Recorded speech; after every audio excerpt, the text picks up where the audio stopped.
Prince ஜுவல்லரியின் 300க்கு 300 ஆடி offer. கிராமுக்கு ரூபாய் 600 சேவ் பண்ணுங்க. காவிரி மேலாண்மை ஆணையம் உத்தரவிட்டும் தமிழ்நாட்டுக்கு தர வேண்டிய தண்ணீரை தர மறுக்கிறது கர்நாடக அரசு. இந்த பிரச்சனையை தமிழ்நாடு அரசு சரியாக கையாள்கிறதா என்ற கேள்விக்கு மக்கள் அளித்த பதில்களை என்ன நினைக்கிறது தமிழ்நாடு பகுதியில் பார்ப்போம்.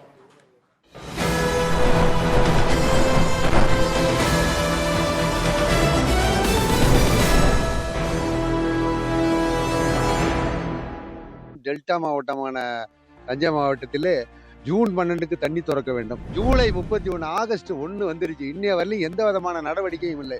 விவசாய சங்கங்களையும் மித்த அனைத்து கட்சிகளையும் கூட்டி இதுக்கு ஒரு தீர்வு காண கர்நாடகா செய்வதை போல தமிழக முதல்வர் செய்யாமல் மெத்தனத்தை காட்டி கொண்டிருக்கிறார். எந்த காலத்துல கர்நாடக அரசு தமிழக மக்களுக்கு தண்ணி தாரேன்னு சொல்லிச்சு. எந்த அரசு வந்தாலுமே இதே பிரச்சனை தான் நடந்துகிட்டு இருக்கு.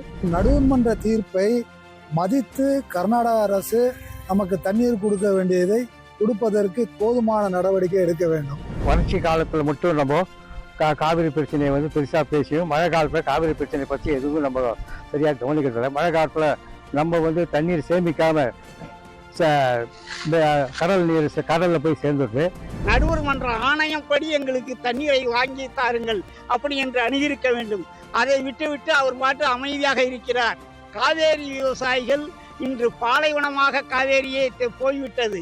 வயநாடுகள் எல்லாம் ஒன்றுமில்லாமல் போய்விட்டது. திமுக அரசும் சரி அண்ணா தொழிலாளர்களும் சரி நம்ம சட்ட போராட்டம் நடத்தி காவேரி மேலாண்மை சட்டம் சொன்னதை நிறைவேற்ற மாட்டோம். கர்நாடகா உடனடியாக அனைத்து கட்சி கூட்டத்தை கூட்ட வேண்டும்.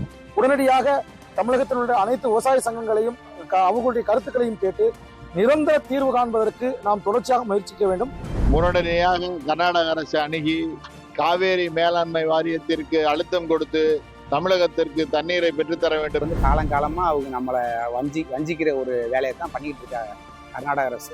அதுக்கு இனிமேல் இடம் கொடுக்காத வகையில எல்லா கட்சியும் ஒருங்கிணைந்து இதை போராடினா மாத்திரமே அதுக்கு வெற்றி கிடைக்கும். தண்ணி தர மாட்டேங்கிறான்னு எதிர்கட்சியோ இதற்கு முன்னாடி ஆண்ட கட்சியோ சொல்லிக்கிட்டு இருக்காங்க.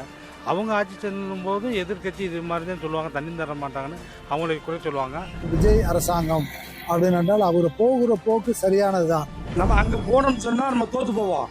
சட்ட போராட்டத்துல ஜெயிக்க முடியும். நமக்குள்ள உரிமையை நம்ம விட்டு கொடுக்க கூடாது.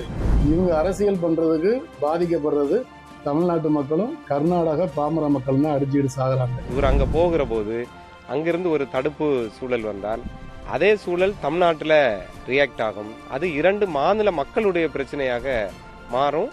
இது அரசியலுக்கான சூழலாக தான் பார்க்குறோமே தவிர இதுக்கு ஒரு தீர்வு ஏற்படுத்துவதற்கு முடியாது. அங்க சொல்றாங்க அவங்க, ஆனா இங்க ஸ்டேட் அவர் டி.கே. சிவகுமார் ஒத்துக்கல, தர முடியாதுன்னு போராட்டம் பண்றாரு. எதிர்காலத்தில் ஏற்பட போகும் அபாயத்தை கருத்தில் கொண்டு தமிழக முதல்வர் சரியான நடவடிக்கை மேற்கொள்ள வேண்டும்.